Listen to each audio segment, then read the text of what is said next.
มือไตรนะฮะนี่คือลาโมนะมือกระดิ่งเกรงเนี่ยดอกก่อฮะปอนอะไรนี่กำเบ็ดยังกำเบ็ดยี่จรนะเลยโย้ดอกก่อทอดเจนนี่ฮะทอดเจนรูปขึ้นแล้วเนาะดอกก่อฮะ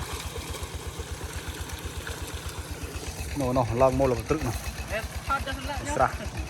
ฮะทอดจะสันละเดี๋ยวทอดแล้วต่อไงเยอะจับมวยจับยอดทอมมวยอยู่มาอังมั้ย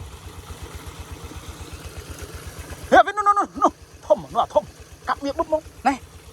จับทอมมวยนู่นยอดทอมมวยยอดทอมมวยมาอังยอดทอมมวยจับไปบ้างดักปลอบโม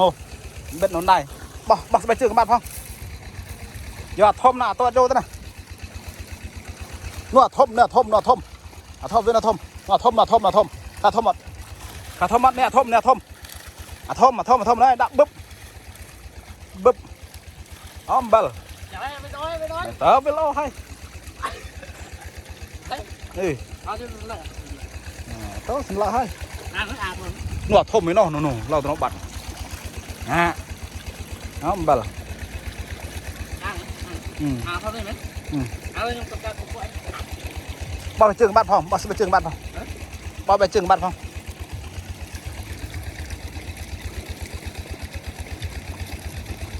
ไอ้ใครได้จนเพลิงโอ้ไตรดอกกอลคับหน่อยเดี๋ยวน้องเห็นมือหนูเล่าตัวน้องตลับตัวลูกโตนู่